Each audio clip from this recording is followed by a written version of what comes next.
नमस्कार बच्चों।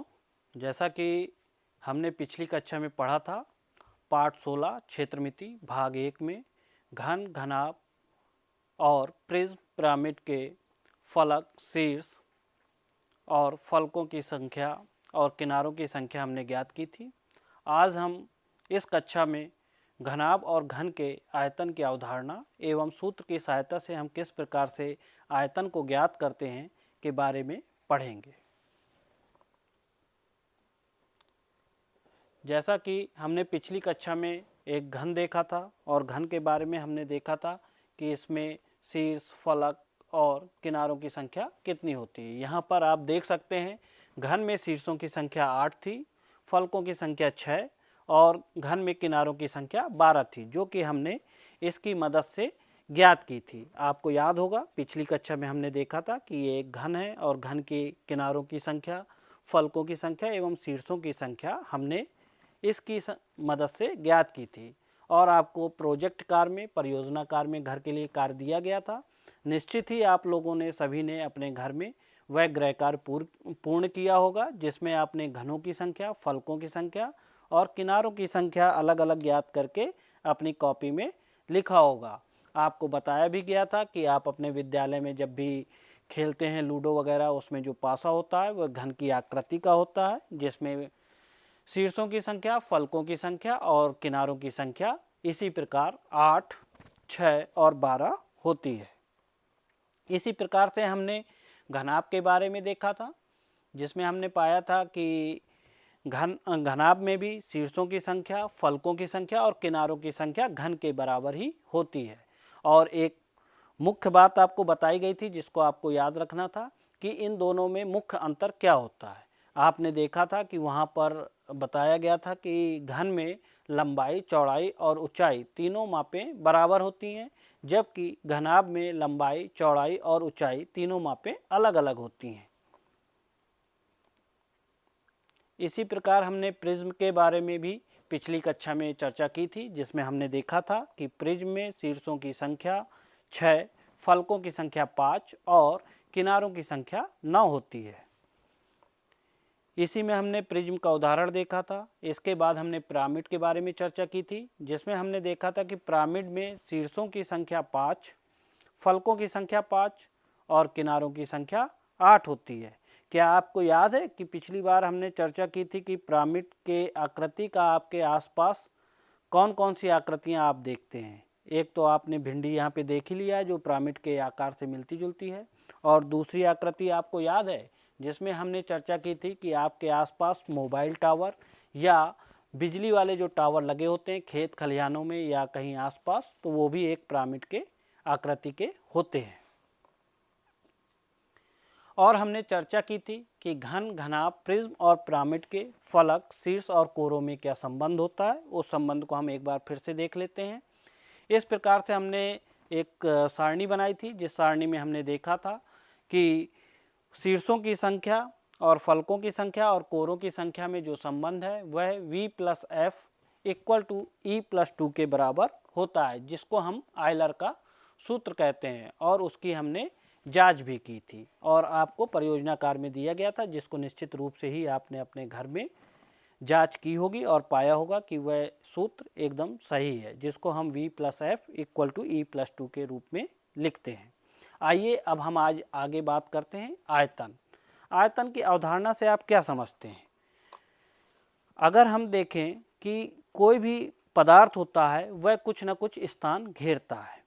अगर हम यहाँ पर बात करते हैं पदार्थ, तो एक कोई भी त्रिविमीय पदार्थ ले सकते हैं या कोई भी आकृति या वस्तु लेते हैं जिसमें लंबाई, चौड़ाई के साथ साथ ऊंचाई होती है, तो उसको हम त्रिविमीय आकृति कहते हैं। जैसे कि अगर आप मेरे हाथ में देखेंगे तो ये एक क्यूबॉइड है, जिसमें आप देखेंगे कि लंबाई भी है, अगर देखा जाए एक चौड़ाई भी आप ले सकते हैं और ऊंचाई भी है, यानी कि इसकी लंबाई, चौड़ाई और ऊंचाई तीनों बराबर हैं, इसलिए हम इसको घन कहते हैं, क्यूबॉइड कहते हैं। लेकिन यह कुछ न कुछ स्थान घेर रहा है। अगर इसको हमें किसी बॉक्स में रखेंगे तो इसके स्थान के बराबर हमें जगह चाहिए होगी, तभी इसको हम उसमें रख सकते हैं। अगर इससे छोटा बॉक्स होगा तो ये उसके अंदर नहीं जाएगा।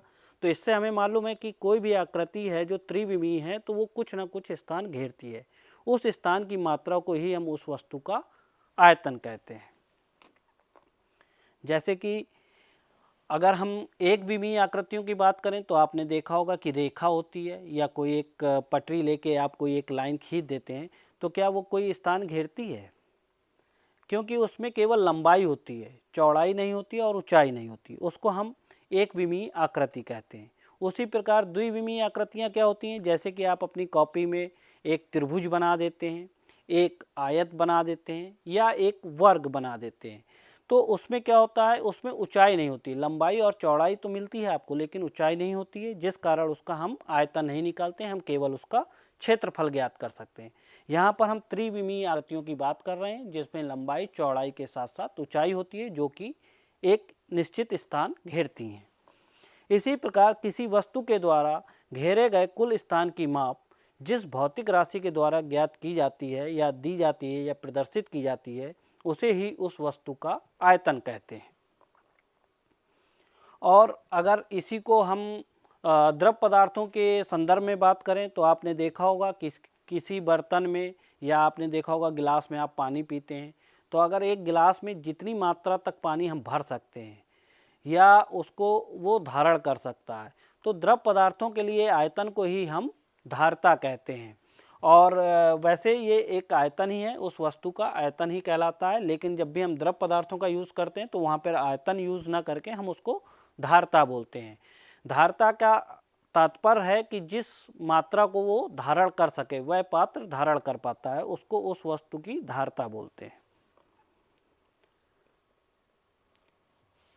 इसी प्रकार जिस प्रकार से लंबाई की इकाई सेंटीमीटर या मीटर होती है और क्षेत्रफल की जब हम इकाई ज्ञात करते हैं तो उसमें लंबाई गुणे चौड़ाई हम निकालते हैं तो उसको हम क्या लिखते हैं, वर्ग मीटर। उसी प्रकार से जब हम आयतन की गणना करते हैं तो आयतन में हम क्या करते हैं, लंबाई गुणे चौड़ाई गुणे ऊंचाई, तो इसकी इकाई हमारी क्या हो जाती है, घन सेंटीमीटर या घन मीटर हो जाती है।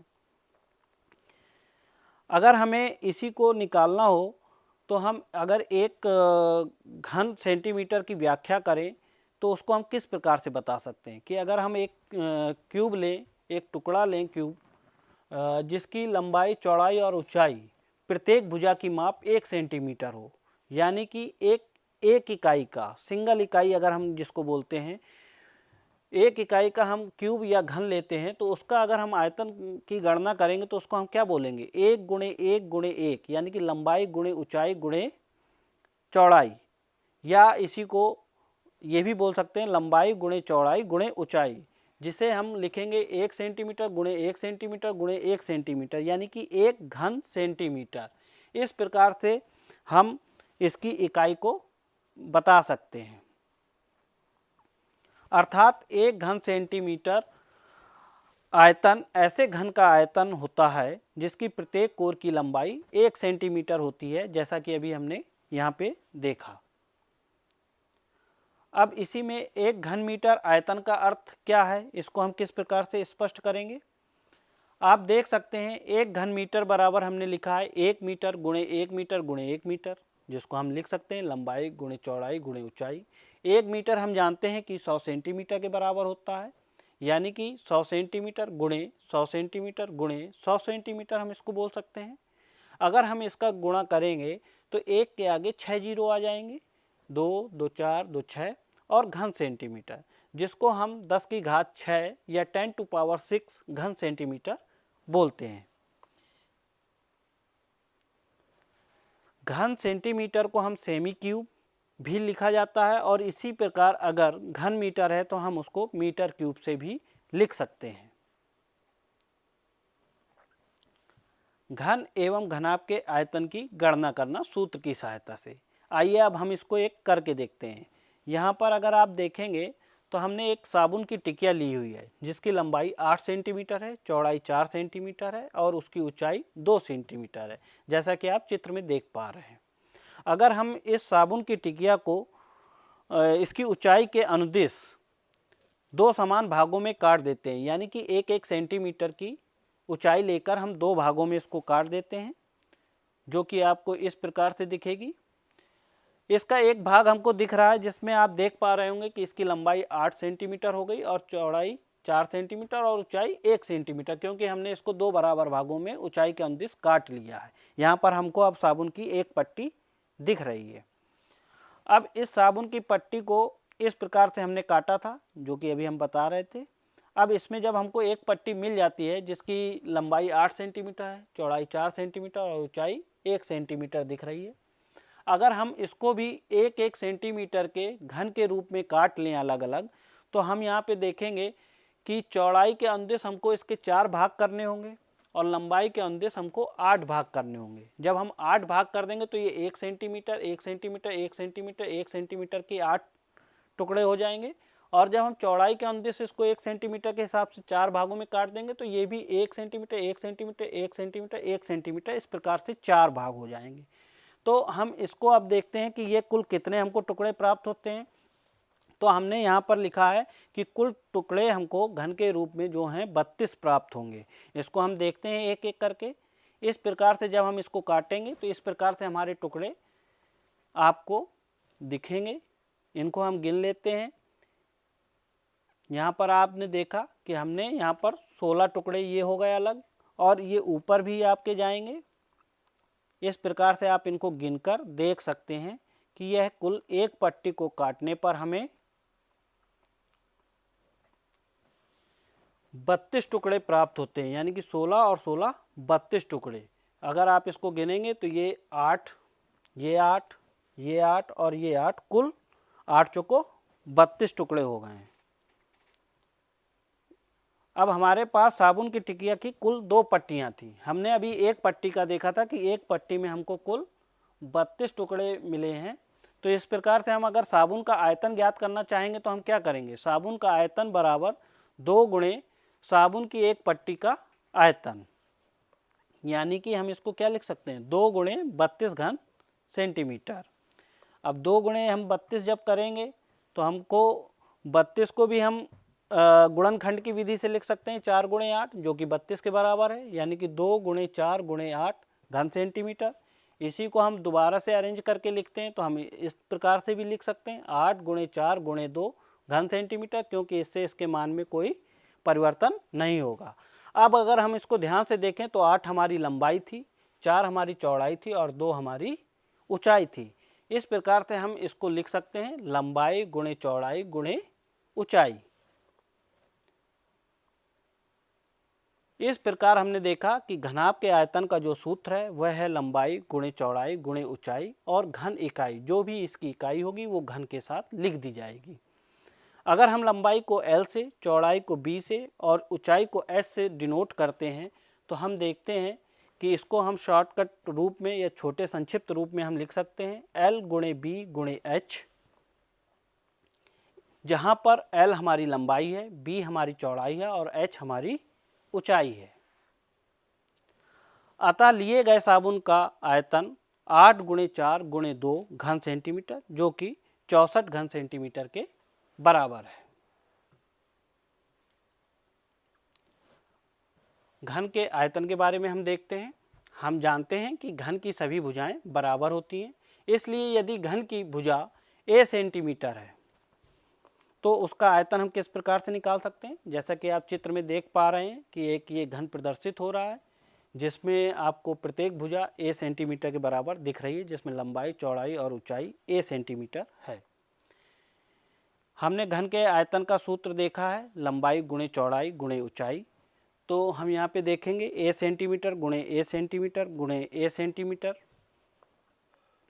जिसको हम लिख सकते हैं a गुणे a घन सेंटीमीटर। इसी को हम लिख सकते हैं a क्यूब घन सेंटीमीटर।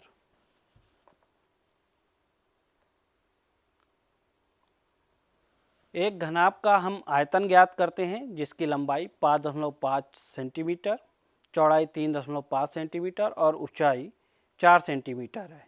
यहाँ पर हम देख पा रहे हैं कि घनाभ की लंबाई 5.5 सेंटीमीटर है और चौड़ाई b 3.5 सेंटीमीटर है और ऊंचाई h 4 सेंटीमीटर है।